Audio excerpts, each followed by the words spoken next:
জালেমের বিচার দুইবার হবে। ফেরাউন অত বোকা ছিল না।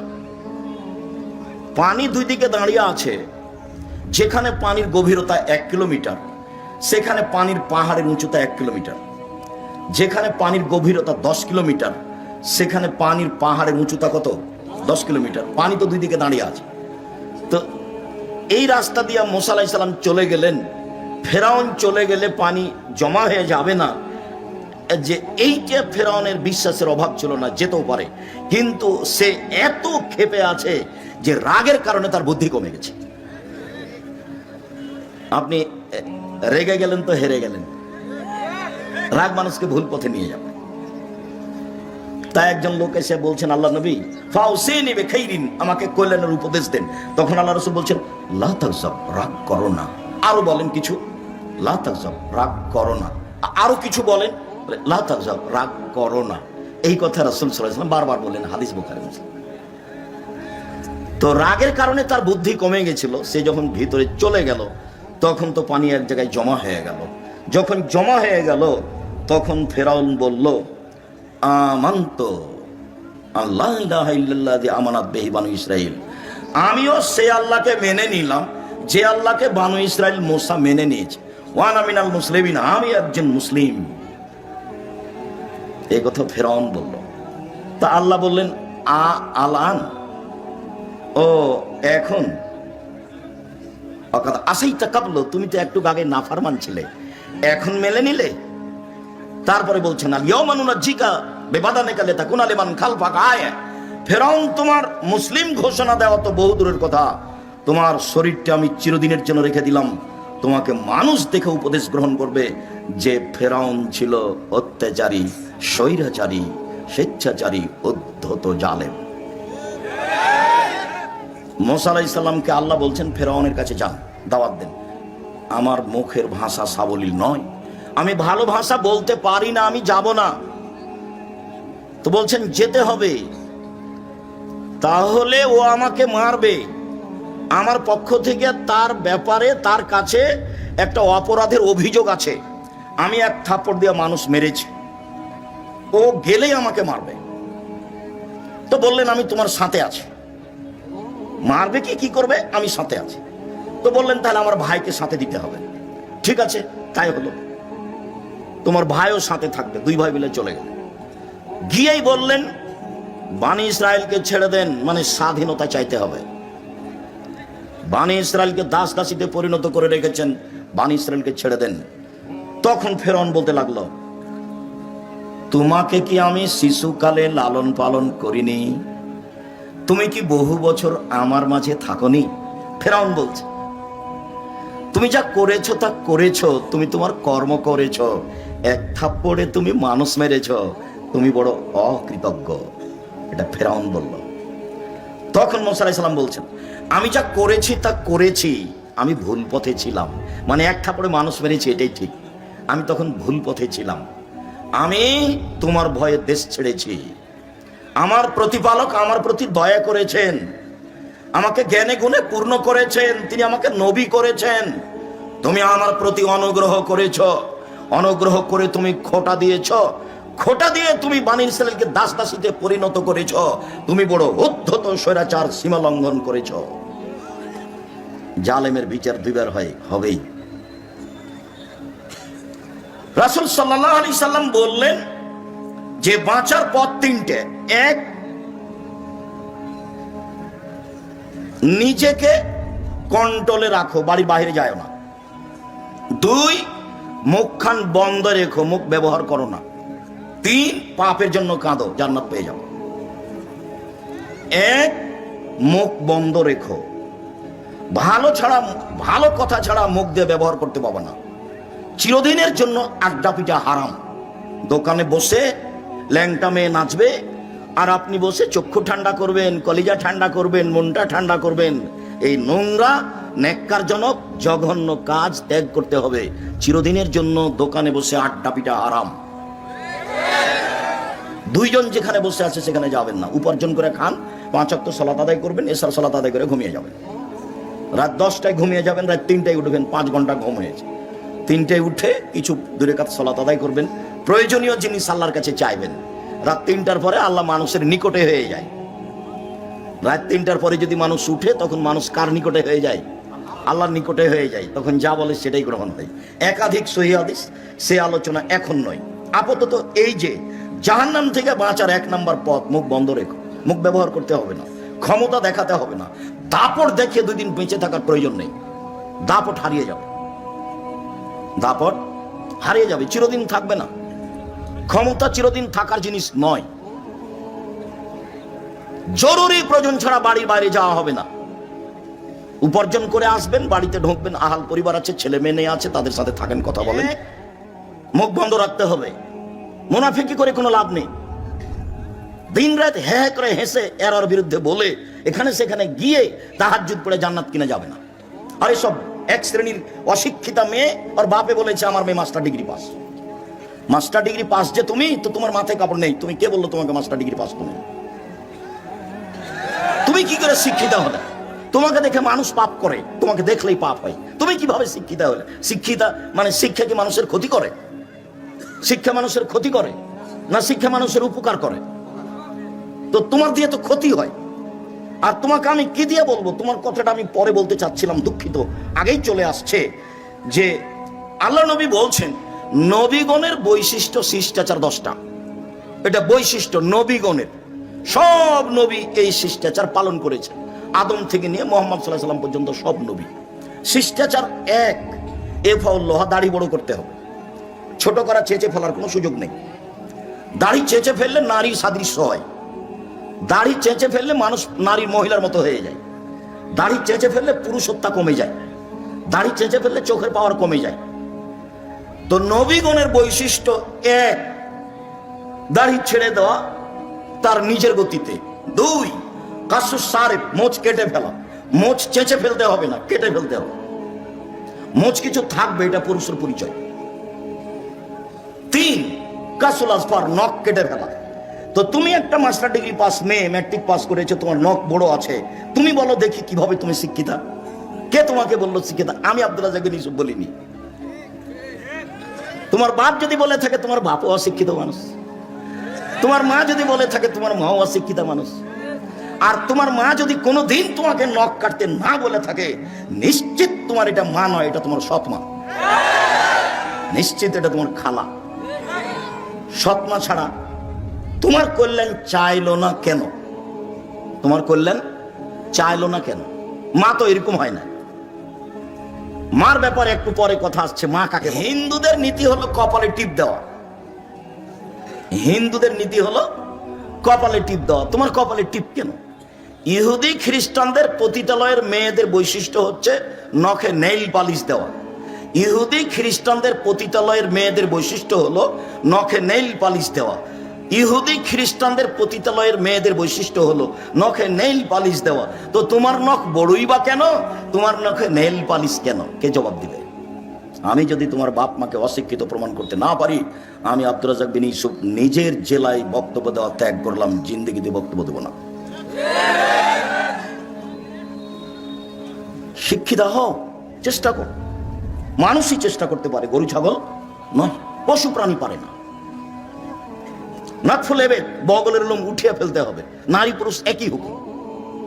বগলের লোম কেটে ফেলার কোনো সুযোগ নেই। যেভাবে সম্ভব, যেভাবে সহজ করেন, উঠে ফেলতে হবে। হালাকুল আনাত, নিচের লোম পরিষ্কার করতে হবে, ঊর্ধ্বে টাইম 40 দিন। যেভাবে সহজ, যেভাবে সম্ভব। পুরুষ নারী একই হুকুম। সব এগুলো নবীগণের বৈশিষ্ট্য। পেশাব পায়খানার পরে পানি দিয়ে পবিত্রতা অর্জন করতে হবে। পানি না থাকলে ঢেল টিস্যু পেপার।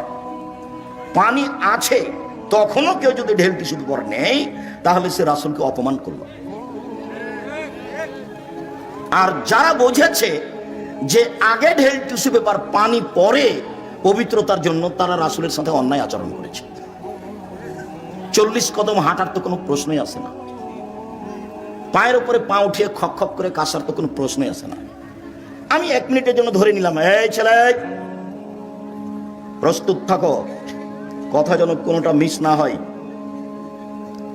শোনো, পবিত্রতা তো ভালো কাজ, তো স্বামী 40 কদম হাঁটবে পবিত্রতার জন্য ঢেল নিয়ে, স্ত্রীকে ঢেল নিয়ে 40 কদম হাঁটা লাগবে না? ধর্ম কি একজনের জন্য? স্ত্রীকে পায়ের উপরে পা উঠাতে হবে না? স্ত্রীকে পবিত্রতার জন্য খক খক করে কাশতে হবে না? ভুল হিসাব। রাসূলের কাছে থাকেন, পথ সহজ হবে। বলছে আব্দুর রাজ্জাক সাহেব, বেশ কিছুক্ষণ ঢেল নিয়ে থাকার পরে থাকি এই জন্য যে পেশাব আসছে বলে মনে হয়। 40 ঘন্টা পরে যদি আপনি টিস্যু ফেলেন তবুও মনে হবে যে পেশাব আসলো মনে হয়। কেন? শয়তান এখন আপনাকে বোকা বানিয়েছে। আল্লাহর নবী বলছেন যে মসজিদ থেকে বের হবা না বায়ুর শব্দ স্পষ্ট কানে না শুনলে, আর বায়ুর গন্ধ স্পষ্ট নাকে না আসলে। কেননা শয়তান পেশাব পায়খানা রাস্তায় চলাচল করে। তুমি যদি সন্দেহের মধ্যে পড়ো তাহলে শয়তান তোমাকে বোকা বানাবে। আপনি এখন বলেন যে পেশাব এসে যদি কাপড় ভিজে যায় তবু আর উজু করবো না, এই সব শয়তান সর, কাপড় ভিজে যাক তুই সর এখান থেকে, তারপরে কোনো কথা, নইলে আপনি টিকতে পারবেন না। পাপের জন্য কাঁদুন। কথা এখানে সংক্ষিপ্ত করছি, একটা কথা থাকলো, পাপের জন্য কাঁদুন। রাসূল সাল্লাল্লাহু আলাইহি সাল্লাম বলেন, লা ইয়ালিজার রাজুলুন নারা বাকা মিন খাশিয়াতিল্লাহ হাত্তা ইয়ালিজাল লাবানু ফি দারে। গাভীর বাঁট ওলান থেকে চাপ দিয়ে দুধ বের করে ভিতরে ঢোকানো যায় না যেমন, আল্লাহর ভয়ে কাঁদে যে সে জাহান্নামে যাবে না তেমন। এই ছেলে দেখো তো, ওই যে বাচ্চাগুলি কথা বলছে, তোমরা যারা আমাদের এখানে সহযোগিতা করতে এসেছো, ওই বাচ্চাগুলোকে একটু তোমরা কন্ট্রোল করো না। ও তো আমার অসুবিধা করছে, আরো তো 5 জনের অসুবিধা করতেই পারে। আর তোমরা যারা এই পাড়ার ছেলে, আজকে তো তোমরা বক্তব্য শুনতে পাবা না, আজকে আমাদের সহযোগিতা করো। গাভীর বাঁটে ওলানে চাপ দিয়ে দুধ বের করে ভিতরে ঢোকানো যেমন অসম্ভব, আল্লাহর ভয়ে কাঁদে যে তার জাহান্নামে যাওয়া তেমনি অসম্ভব। জান্নাত পাওয়ার সুবিধাজনক একটা বিশাল বড় পয়েন্ট, সেটা হলো রাতে আল্লাহর ভয়ে কাঁদা। আর যখন আল্লাহ নবী বলেছেন যে আল্লাহর কাছে 4টা জিনিস সবচেয়ে প্রিয়, তার 1 নম্বরে যেটা আছে সেটাই সহজ, বাকি 3টাই কঠিন। 1 নম্বরে আছে যে আল্লাহর ভয়ে 1 ফোঁটা চোখের পানি, এটা আল্লাহর কাছে যত প্রিয়, হজ তত প্রিয় নয়, রামাজানে সিয়াম তত প্রিয় নয়, তাসবিহ তাহলিল জিকির আজকার তত প্রিয় নয়। 1 ফোঁটা চোখের পানি আল্লাহর কাছে যত প্রিয়। নিজেকে জাহান্নাম থেকে বাঁচাও, আল্লাহর ঘোষণা। আপাতত আজকের মতো জাহান্নাম থেকে বাঁচার 3টে পথ বলে গেলাম, 1 হাদিস থেকে, মনে থাকবে না মনে হয়। 1, মুখ বন্ধ রাখতে হবে। 2, জরুরি প্রয়োজন ছাড়া বাইরে যাওয়া যাবে না। তাই বলা হয়েছে দোকানে বসে আড্ডা পিটা হবে না। দোকানেতে ল্যাংটা মেয়ে নাচে, সেটা কেন এখানে? সেটা কেন? আল্লাহ নবী মুহাম্মদ সাল্লাল্লাহু আলাইহি ওয়াসাল্লাম বলেছেন, লা ইয়াকুনান্না ফি হাযিল উম্মাহ খাসফুন ওয়া মাসখুন ওয়া কাসফুন। আমার উম্মতের উপরে 3টে বিপদ নেমে আসবে। 1, ভূমিকম্প হবে। 2, আকার আকৃতি পরিবর্তন হবে। সন্ধ্যায় থাকবে মানুষ, সকালে হবে সোর বানর, একটা হুবাহু সোর হয়ে যাবে। আমার উম্মতের উপরে 3টে বিপদ নেমে আসবে 3টা পাপের কারণে। 1, ভূমিকম্প হবে। 2, আকার আকৃতি পরিবর্তন হবে। সন্ধ্যায় ছিল মানুষ, সকালে হবে সোর বা বানর। 3, সমস্যা নেমে আসবে। মসজিদে মারামারি, মাদ্রাসায় মারামারি, রাস্তাঘাটে কেউ কাউকে মানে না, জিনিসের দাম বেড়ে যায়, কোনো জিনিস কন্ট্রোলে নেই, সমস্যা নেমে আসবে। পাপ 3টে। 1, অযালিকা ইযা যারাবু বিল মাআসিফ, এটা শারিবুল খুমরা, যখন মানুষ নেশাদার দ্রব্য পান করবে। এলাকাতে নেশাদার দ্রব্য আছে কিছু, যদি এটা চাঁপাইনবাবগঞ্জ না থাকারই কথা। দেখো অন্য জেলাতে যাই তখন নিজের জেলার খুব প্রশংসা করি, শিক্ষা দীক্ষা জ্ঞান গরিমা চাকরি বাকরি। বিদেশে যখন যাই তখন বলি, আরে তোমরা তো কাজ করতে এসছো, রাস্তাঘাটে কাজ করো, চাঁপাইনবাবগঞ্জের মানুষ চাকরি করে। দিন রাত তোমাকে নিয়ে আমি গর্ব করি, দেখো আমার গর্ব নষ্ট করো না। বিড়ি তামাক জর্দা সিগারেটকে চিরদিনের জন্য একবারে করে দাও, হারাম করে দাও, ও যেন তোমাকে দমাতে না পারে। একবারে শক্ত অবস্থানে যাও। বিড়ি তামাক জর্দা সিগারেট গুলো নেশাদার দ্রব্য চিরদিনের জন্য হারাম। তাকে আপনি তদন্ত করেন, নবীর প্রমাণ হোক।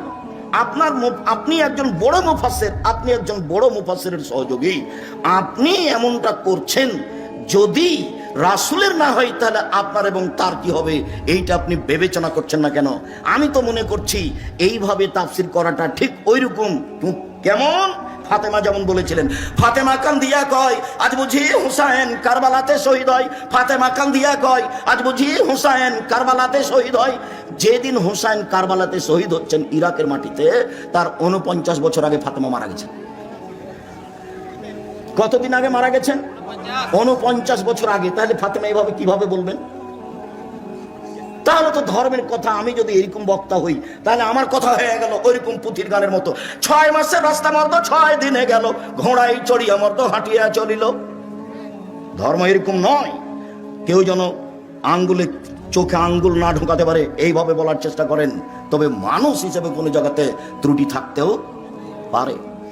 আবু মুসা আশআরী রাদিয়াল্লাহু তাআলা আনহু বলেন, রাসূল সাল্লাল্লাহু আলাইহি সাল্লাম বলেছেন, আইয়ুমা রাজুলিন লাহু ওয়ালিদা, কারো যদি একটা কাজের মেয়ে থাকে, কাজের মেয়ে, ফাআদাবাহা ফাসানা তাদিবাহা, তাকে যদি শিষ্টাচার শিখিয়ে দেয়, সুন্দর শিষ্টাচার শিখিয়ে দেয়, আল্লামাহা ফাসানা তালিমাহা, তাকে যদি বিদ্যা শিখিয়ে দেয়, সুন্দর বিদ্যা শিখিয়ে দেয়, ফালাহু আজরান, তার জন্য ডবল নেকি রয়েছে। কাজের মেয়েকে বিদ্যা শিখাতে হবে, কাজের মেয়েকে শিষ্টাচার শিখাতে হবে। শিষ্টাচার কি জিনিস? নখ বড় কেন? শিষ্টাচার গ্রহণ করো, কেটে ফেলো। কপালে টিপ কেন? শিষ্টাচার গ্রহণ করো, টিপ তুলে ফেলো। শোনো, যেই ওই পায়ে যেগুলো বাজে সেগুলো কি? নূপুর।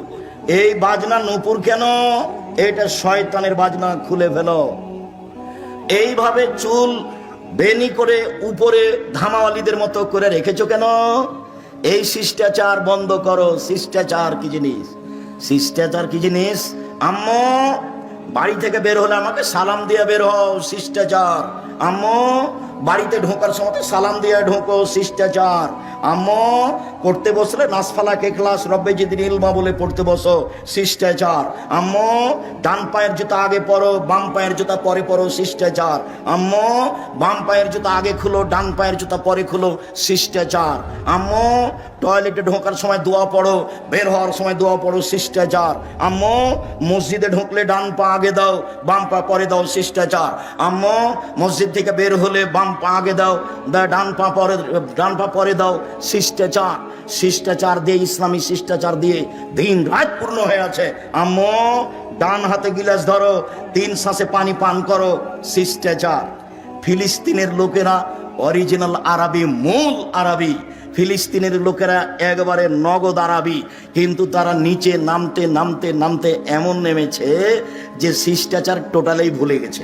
আব্দুর রহিম মিশর আজহারে পড়তো, সেই সুবাদে গাজা ফিলিস্তিনের লোকেরা যারা মিশরে এসেছিল, ওদের আমরা বাছাই করে কয়েকশো লোককে কয়েকবার সহযোগিতা করেছি। তো আমি সেদিন সহযোগিতা দিচ্ছি আপনাদের পক্ষ থেকে। তা আমি যখন দিচ্ছি তখন বাম হাতে নিল, আর একজন বাম হাতে নিল। আমি দেওয়া বন্ধ করে বক্তব্য দিলাম। আমি আরবিতে শুনলাম, ওরা তো আরবি আমার চেয়ে বেশি বুঝে। যখন বললাম বাম হাত হলো শয়তানের জন্য, ডান হাত হলো রাসূল বলছেন খাওয়ার জন্য, পবিত্রতার জন্য। আয়েশা রাদিয়াল্লাহু তাআলা বলছেন রাসূলের ডান হাত খানটা পবিত্র কাজের জন্য, খাওয়ার জন্য, আর বাম হাত খানটালে খানা এই পেশাব পায়খানার জন্য, অমিন কাতারা, আর যে খারাপের ময়লার জন্য। ওরা একবারে গুলগুলা হয়ে বুঝলো আরবি, ওরা তো আরবিতে এই জন্য। এবার বললাম নেন, তখন বাম হাত বাড়িয়ে দিল। কেন বলেন তো? আদত, অভ্যাস। বক্তব্য বুঝলো ঠিকই, কিন্তু যেটা চলমান অভ্যাস সেটা পরিবর্তন সহজে করতে পারলো না। বাম হাতে নিচ্ছে, বাম হাতে নিচ্ছে, বাম হাতে খাচ্ছে, বাম হাতে চাঁদ হচ্ছে। শয়তান খায় বাম হাতে, পেশাবের কাজ বাম হাতে, পায়খানার কাজ বাম হাতে, ছুঁচে বাম হাতে। মানুষ কি করে? ছুঁচে বাম হাতে, পায়খানা নাড়ে বাম হাতে। আচ্ছা, আপনি বাম হাতে চা খাচ্ছেন, আপনার একটু মানবতা নাই? আপনি শিক্ষিত মানুষ, কে বললো? আমি বলিনি ভাইজান, আমি কোনোদিন বলিনি। আপনাকে আমি গরু ছাগলের মতো মনে করি। বুঝেও বুঝে না, ওরা অন্তর আছে বুঝে না, দেখেও দেখে না, ওরা চক্ষু আছে দেখে না, শুনেও শুনে না, ওরা কান আছে শুনে না। উলাইকা কালানাম, তারা পশু প্রাণীর মতো, তারা গরু ছাগলের মতো, তারা কুকুর শ্রেণীর মতো। ভালো মজা তার চেয়ে বেশি খারাপ। যে শ্বশুরের কাছে যৌতুক নেই সে কুকুর শ্রীগালের চেয়ে বেশি খারাপ। 24 ঘন্টার মধ্যে সন্ধ্যা হতে হতে মোটরসাইকেল ফেরত দিতে হবে। খালি মায়েরা বলছে, মায়েরা খালি বেটার সামনে গল্প করছে, আব্বু অমুক অমুক ছেলের শ্বশুর না বাড়ির সব কিছু ফার্নিচার সাজিয়ে দিল। খালি মায়ের সামনে এগুলো, মায়ের গল্প, ছেলের সামনে মা এগুলো গল্প করছে। মেয়ের বাপ ফার্নিচার সাজিয়ে দিবে, তুমি কি বলবে মাকে? আম্মা দিন মজুরি করে খেলেও শ্বশুরের জিনিস নেব না, প্রয়োজনে ভিক্ষা করে যদি খেতে হয় তবু শ্বশুরের জিনিস নেব না, বরং শ্বশুরকে একটা বছর শেষে লুঙ্গি কিনে দিব, যৌতুক চিরদিনের জন্য হারাম। ভিক্ষা করা টাকা দিয়ে চাউল কিনে ভাত খেয়ে ইবাদত কবুল হবে, যৌতুকের টাকা দিয়ে চাউল কিনে ভাত খেয়ে ইবাদত কবুল হবে না। এই যে বললাম, এভাবে দেখি কিয়ামত পর্যন্ত সময় থাকলে কোন মায়ের বেটা এভাবে ধরতে পারে। যৌতুকের টাকা দিয়ে চাউল কিনে ভাত খেয়ে ইবাদত কবুল হবে না, যৌতুক ফেরত দিতে হবে। কাজ করে খেতে শিখতে হবে, শ্বশুরের সাথে নয়। ঘর জমাই হয়ে কাজ করতে রাজি নয়, দিন মজুরি করে খেতে রাজি আছি। নিজের ব্যক্তিত্ব বিক্রি করতে রাজি নয়। মানুষের বাড়িতে কাজ করে খাবো, সারাদিন কাজ করব, বিকেলে 600 টাকা পাবো। এই যে 600 টাকার মালিক আমি। কাজ করে খাবো কেন? চকলেট বিক্রি করে খাবো, সারাদিনে 800 টাকা ইনকাম করব। চকলেট বিক্রি করব কেন? রহনপুরে জমিদারের ছেলে আমি, কোটি টাকার ব্যবসা করব। করো না, ভালো কাজ। দিন মজুরি করে খেলে টাকা শেষ হবে সন্ধ্যায়। আর মাসের যদি চাকরি করেন তাহলে টাকা শেষ হবে 25 দিনে। 5 দিন ধার কর্জ করে খাওয়া লাগবে। মায়ে যদি টাকা চায়, বেটা এ মাসে কিছু টাকা দিতে হতো বেটা। আচ্ছা দেখি আম্মা, এ মাসে তো পারলাম না, সামনে মাসে জিনিসের দাম বেড়ে গেছে। তখন বলছে আম্মা কিছু যোগ করতে পারলাম না। তাহলে কি করতে হবে? ব্যবসা। আল্লাহ রাসূল বলছেন সত্যবাদী ব্যবসায়ী জান্নাতে নবীর সাথে থাকবে। আল্লাহ নবী বললেন ব্যবসায় মিথ্যা কথা কসম চলে আসে আসুক, তুমি কিছু দান খয়রাত করে দাও, তাতে মিটে যাবে। ব্যবসার সব পথ খোলা আছে। ব্যবসা করে উপার্জন করে খেতে শিখতে হবে। চাঁপাইনবাবগঞ্জের লোকের মতো নয়। চাঁপাইনবাবগঞ্জের লোক দুই ধরনের, একটা চাকরি আর একটা দিনমজুরি।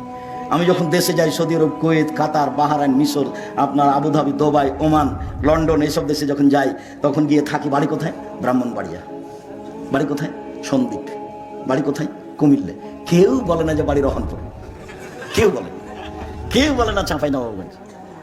মাস দিয়ে থাকছি, মাস যেখানেই যাই মানুষ সম্মান করে খুব বেশি। একবার সম্মান দেখে মনে হয় যে আল্লাহ এই দুনিয়াতে সম্মান দিয়ে শেষ করো না, এটা আমার জন্য পরকালে লাগবে। আল্লাহ, আমি এইভাবে চাইনি, আমার পরকালটা টিকিয়ে দাও, ওটা থাক, তারপরে এটা দাও, ওখানের জন্য ঘাটতি না হয়। 6 মাস জীবনে গাড়িতে থাকলাম, 6 মাস বাড়িতে থাকলাম, তবু ঝামেলার মধ্যে থাকলাম। এবাদত বান্দিকে কিছু করতে পারলাম তা আমার মনে বলে না, তবে আমার একটা দৃঢ়তা কাজ করে। জাতির সামনে কোনোদিন ধর্মের নামে ফাঁকি দিনি। জাতি যে যেটুকু মানছে ওইটুকু থেকে আমি তার সমান নেকি পাবো ইনশাল্লাহ। এই দিয়ে আমি সফল হবো ইনশাল্লাহ, এটা আমার দৃঢ়তা কাজ করে। কাজের মেয়েকে শিখিয়ে দিল, শিষ্টাচার শিখিয়ে দিল, কাজের মেয়েকে বিদ্যা শিখিয়ে দিল। কাজের মেয়েকে যদি শিক্ষা দিতে হয় তাহলে নিজের মেয়েকে শিক্ষা দিতেই হবে। কাজের মেয়েকে যদি শিষ্টাচার শিখাতে হয় তাহলে নিজের মেয়েকে শিষ্টাচার শিখাতেই হবে, বাধ্য, শিখাতেই হবে। উপস্থিত বৈঠকের দিনই মুসলিম বোন, আপনি একটু প্রস্তুতি নেন। এই মেয়ে, কথা বলছো কেন? ঢং ঢং করে এসেছো, আবার কথা বলছো কেন? মুখ বন্ধ রাখো। উপস্থিত দিনই বৈঠকের মুসলিম বোন, আপনাদের সাথে আমাদের আন্তরিকতার অভাব নেই। কেউ যদি গায়ের উপর দিয়ে চলে যায় তবু মুখ খুলবেন না। আপনি অনুরোধ রক্ষা করেন, আপনার কাছাকাছি এসেছি, আপনাকে কিছু বলতে চাচ্ছি, আপনি একটু মুখটা বন্ধ করেন, মুখ খুলবেন না, একবার টোটালি মুখ বন্ধ করেন। কেউ যদি গায়ের উপর দিয়ে চলে যায় আপনি তার প্রতিশোধ নেবেন না।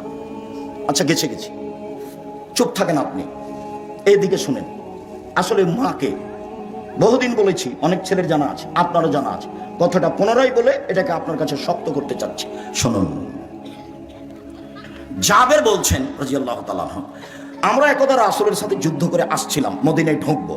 তখন আল্লাহ রাসূল বলছেন, এই থামো, তোমরা এখানে থামো, রাতে সকালে বাড়িতে যাব। তো আমি জাবের বললাম, আল্লাহর নবী, আমি নতুন বিবাহ করেছি, আমাকে বাড়ি যেতে অনুমতি দেন। তখন আল্লাহ রাসূল আমাকে বলছেন, ও তুমি বিবাহ করেছ? বিকরা নাম সাইয়্যিবা, কুমারী মেয়ে বিবাহ করেছ না তালাক প্রাপ্তা মেয়ে বিবাহ করেছ? আমি বললাম, আল্লাহর নবী, আমি তালাক প্রাপ্তা মেয়ে বিবাহ করেছি। ওর বিবাহ হয়েছিল, তার স্বামী তাকে ছেড়ে দিয়েছে, আমি তাকে বিবাহ করেছি। তখন আল্লাহ রাসূল বলছেন, আরে হাল্লা বিক্রাম তুলাইবা, তুমি কুমারী মেয়ে কেন বিবাহ করলে না? তুমি অবিবাহিতা মেয়ে কেন বিবাহ করলে না? তুমি তার সাথে খেলতে, ও তোমার সাথে খেলতো, তুমি তার সাথে খেলতে, ও তোমার সাথে খেলতো। তখন জাবের বলছেন, আল্লাহর নবী, আমার আব্বা উহুদের যুদ্ধে শহীদ হয়েছেন 9 জন মেয়ে রেখে। এক খেলে চেয়ে থাকো ছেলেরা তোমরা, ভাইজান আপনি এক খেলে চেয়ে থাকবেন। জাবের বলছেন, আল্লাহর নবী, আমার আব্বা শহীদ হয়েছেন 9 জন মেয়ে রেখে, আমার 9 জন বোন আছে। আক্রাহ আন উজাব আন আতাজাওয়াজা মিসলাহুন্না, আমি আমার বোনদের সমবয়সের মেয়েকে বিবাহ করা পছন্দ করছি না 4টা কারণে। আমি বেশি বয়সের মেয়ে বিবাহ করেছি 4টা কারণে। আমার বোনদের সমবয়সের মেয়েকে বিবাহ করা পছন্দ করিনি 4টা কারণে। এক, লিতুআল্লিমাহুন্না, আমার স্ত্রী যেন আমার বোনদেরকে বিদ্যা শিখাতে পারে। বিদ্যা তো একটা স্কুলে আছে, ওমা তোমার আকাশ তোমার বাতাস। আমি ঠাকুরের নিন্দা করিনি, আমি বলেছি তোর বাপের আকাশ। ও সববার বলছে ও কালিমা তোমার আকাশ তোমার বাতাস। বাংলার মানুষজন ভেবে দেখলো না, চিন্তা ভাবনা করলো না, দিনরাত বলছে, আমার আর করার কি আছে? আমি মানুষ হিসেবে যা বুঝেছি সেটা বলেছি। তো আমি ঠাকুরের মানের হানি করলাম কি করে? 5,000 কোটি টাকার মামলা হলো। আমি যখন কাঠগড়ায় উঠলাম তখন জজ আমাকে বলছে, আপনি পিস টিভি করেন, পিস টিভিতে কথা বলেন আপনি? বলে জি। আপনি পিস টিভির আলোচক? জি। আপনার মামলাটা আমি খারিজ করে দিলাম প্রথম দিনই। আর 1,000 কোটি টাকার মামলা ছিল সিলেট সুনামগঞ্জে। তো আমি যখন কাঠগড়ায় দাঁড়ালাম তখন আমাকে বলছে এভাবে, দেখেন আপনার সাথে মামলা নিয়ে আমার কোনো কথা নেই। ওই নথিটা এভাবে উল্টে দিলেন, দিয়ে বলছেন আপনার সাথে কিছু কথা। আমার বক্তব্যকে তো একবার তন্ন তন্ন করে দেখেছে। বলছে যে আল্লাহর নবী এবং আয়েশা একসাথে গোসল করলেন, উভয়ের পরনে কাপড় ছিল না, এই কথাটা আপনি কেমনে বলবেন? কিভাবে বলতে পারেন? আমি তো উত্তর দিব না, কিছু বলবো না। আমাকে উকিল বলেছে যাই বলুক মুখ খুলবেন না, এর নাম জজ, যেটা বলবে সেটাই হবে, মুখ খুলবেন না। চিরদিন আপনার কথা শুনেছি, আজকে আমার কথা শুনবেন দয়া করে। ঠিক আছে, আপনার কথাই শুনবো, আমি মুখ খুলবো না। বলছে 1 বালতি গরুর পেশাবে কাপড় ভিজিয়ে দিলে তাতে সলাৎ হবে, এই কথা আপনি কেমনে বললেন? হোসেন আহমদ মাদানি শিরক করেছেন ডালিম গাছের নিচে বুখারী পড়িয়ে, আপনি এই কথা কেমনে বললেন? কথা কিন্তু হুবহু এরকম নয়, মানে কম বেশ করে বলা হচ্ছে। তো 16 মিনিট কথা বলার পরে একটানা 16 মিনিট কথা বললেন, আমি মুখ খুলিনি। 16 মিনিট পরে বলছে যে আপনি এই কারণে এখানে এসেছেন আমার মনে হচ্ছে না, অন্য কিছু কারণ হবে। মানে আপনি বলেছেন শাহজালাল সিলেটির কবর ভেঙে দিতে হবে, ওই জন্য আপনি এখানে এসেছেন। আসলে আপনি ঠাকুরকে বলেছেন যে তার বাপের আকাশ, এই জন্য আপনি আসেননি, ওই কারণে এসেছেন। তারা মানে মাঝারি মানুষ তারা। তো বললো যে আপনার কি জামিন মঞ্জুর করা হলো? উনি বললেন না যে আপনার মামলা খারিজ করে দিলাম, উনি বললেন জামিন মঞ্জুর করা হলো। আর যারা সামনে ছিল তাদেরকে বললেন যে আপনারা তার সাথে কথা বলবেন না। তারপরে একবার গেছিলাম, তারপরে আর যাওয়া লাগেনি, আলহামদুলিল্লাহ। বলছিলাম সম্মানিত দিনী ভাই বোন, রাসূল সাল্লাল্লাহু আলাইহি ওয়াসাল্লাম যেভাবে বললেন, জাবের বলছেন রাসূলের উত্তরে, 1, আমার স্ত্রী যেন আমার বোনদেরকে বিদ্যা শিখাতে পারে, 2, আমার স্ত্রী যেন আমার বোনদেরকে শিষ্টাচার শিখাতে পারে। উপস্থিত বৈঠকের দিনী মুসলিম বোন শুনেন, এই মেয়ে শোনো, শিষ্টাচার কি জিনিস? শিষ্টাচার কি জিনিস? বাড়ি যাওয়ার সময় একটা বই নিয়ে যাবো, আদর্শ পরিবার। আদর্শ পরিবারের শুরু থেকে শেষ পর্যন্ত সবই শিষ্টাচার, সবই শিষ্টাচার। ছেলেরা হাতে মেহেদি লাগাতে পাবে না, ছেলেরা মেহেদি লাগাবে মাথার চুলে ও দাড়িতে, যেটা সাদা হয়ে গেছে। মহিলারা হাতে মেহেদি দিবে, হাতে তো মেহেদি দিবেই, পায়েও দিতে হবে, হাতে ও পায়ে দুইটাতে দিবে। তো আমাদের চাঁপাইনবাবগঞ্জে তার কথা ছড়িয়ে আছে, আল্লাহর নবী দাড়িতে মেহেদি দিয়েছিলেন, সেই জন্য পায়ে দেওয়া যাবে না। কথা যে মিথ্যে, ঠিক আছে, আল্লাহ নবী দাড়িতে মেহেদি দিয়েছিলেন, কথা তো ঠিক। তো আল্লাহ নবী দাড়িতে তো আতরও দিয়েছিলেন। তো আল্লাহ নবী বললেন হায় জলা ঋতুওয়ালা মহিলারা যখন ঋতু থেকে পবিত্র গোসল করবে তখন লজ্জা স্থানে আতর ব্যবহার করবে। তো আল্লাহ নবী দাড়িতে যে আতর লাগিয়েছেন, এবার সবাই মনে হয় কথা ধরতে পারেননি, আবার বলবো নাকি? বলবো, আল্লাহর নবী দাড়িতে মেহেদি লাগিয়েছেন, ভালো কথা, আমরা বুঝলাম যে সেই জন্য মেহেদি মহিলারা পায়ে লাগাবে না। দাড়ির একটা না, মেহেদির একটা সম্মান হয়ে গেছে। তো আল্লাহ নবী বলছেন যে যাদের হায়েজ হয়েছে মহিলারা, ওরা যখন হায়েজ থেকে গোসল করে পবিত্র হবে তখন আল্লাহ নবী বললেন যে ওরা যেন লজ্জা স্থানে আতর ব্যবহার করে। তো আতর যে আল্লাহ নবী দাড়িতে লাগিয়েছেন, এইবার তার মানে হলো এই লজ্জা স্থানে না লাগানো জিনিস, দাড়িতে লাগানো জিনিস লজ্জা স্থানে চলে, সেটা যদি চলে তো পায়ে কেন চলে না? কথা এরকম নয়, কথা হলো এরকম যে দাড়ি পেকে গেলে মেহেদি লাগাতে হবে। মেহেদি একটা জিনিস, এর মান বাড়লো কমলো এটার বিবেচনা করা যাবে না। আতর হচ্ছে একটা জিনিস, পুরুষেরা গায়ে হাতে মুখে মাথায় লাগাবে, আর মহিলারা ফরজ গোসলের পরে ঋতু থেকে গোসলের পরে লজ্জা স্থানে লাগাবে। এটা হলো রাসূলের নিয়ম, আদেশ। এইটাতে আতরের মান বেড়ে গেল, এই কথা ভুল।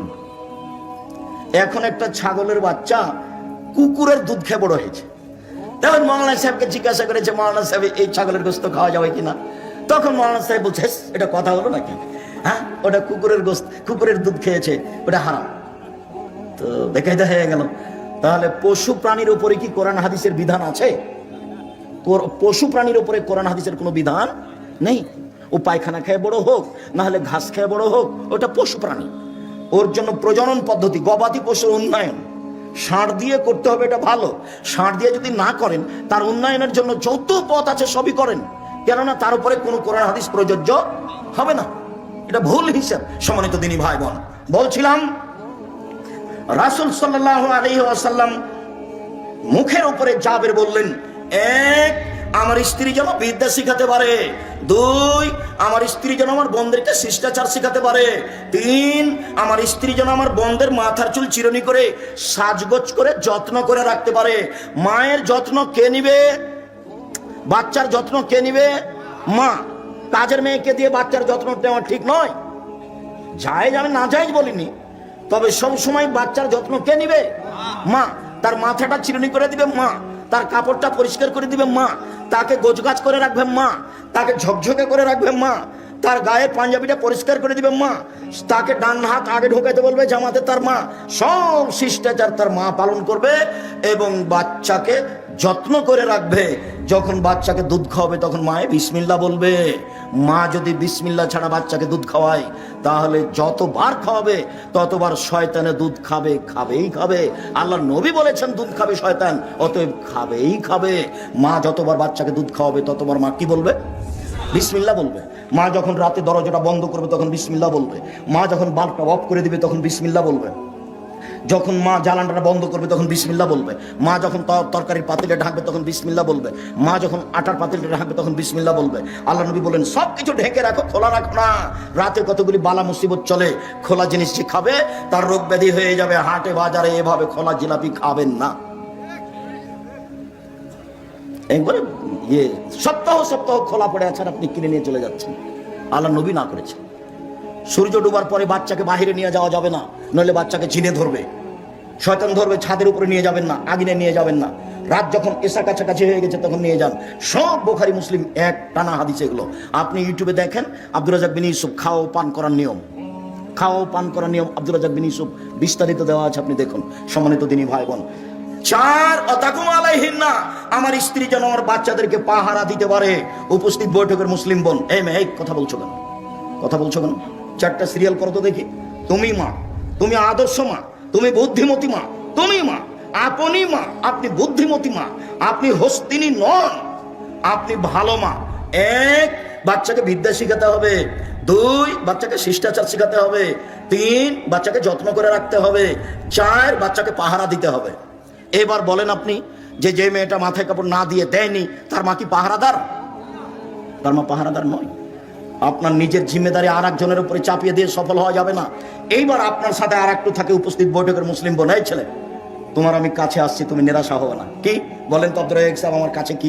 আল্লাহ নবী বলছেন, মালালা জারিয়াতাইনে, কেউ যদি দুইটা মেয়ের লালন পালন করে, দুইটা, হাত্তা তাবলুগা, বড় হওয়া পর্যন্ত, বিবাহ হওয়া পর্যন্ত, ফাহুয়া আনা ফিল জান্নাতে হাকাজা, তাহলে সেই বাপ আর আমি জান্নাতে এভাবে থাকবো। দুইটাকে জমা করে দিলেন, আঙ্গুল দুইটা জমা করে দিলেন, দুইটা মেয়ে।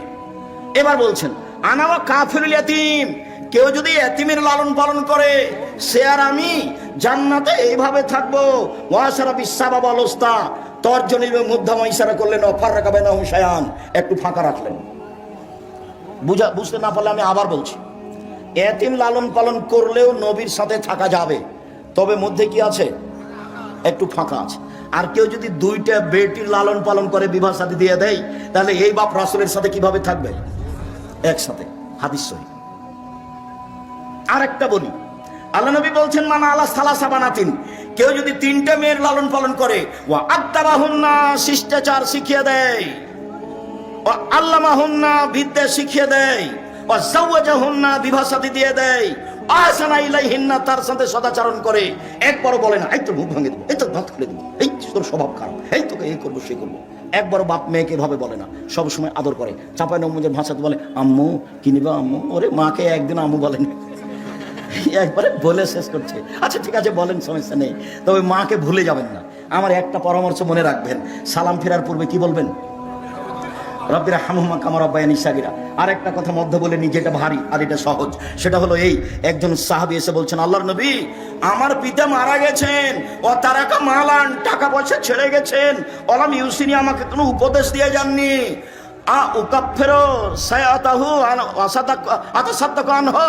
আমি যদি তার নামে দান করি তার পাপ মিটে যাবে কি? কালো নাম। আল্লাহ রাসূল বললেন হ্যাঁ। তিনি বললেন না বড় পাপ, তিনি বললেন না ছোট পাপ, তিনি বললেন তুমি দান করলে তোমার বাপের নামে তোমার বাপের পাপ মিটে যাবে। আল্লাহ নবী, আমার মা হঠাৎ মারা গেছেন, লাউ তাকাল্লামাত তাসাদ্দাকাত, আমার মা কথা বলতে পারলে দান করতেন, আমি যদি আমার মায়ের নামে দান করি ওয়ালাহা সওয়াব, তার কি নেকি হবে? তার নাম। আল্লাহ রাসূল বললেন হ্যাঁ। সব বুখারী মুসলিমের হাদিস। তাহলে মরা বাপ মায়ের নামে একটা থাকলো দোয়া আর একটা থাকলো দান।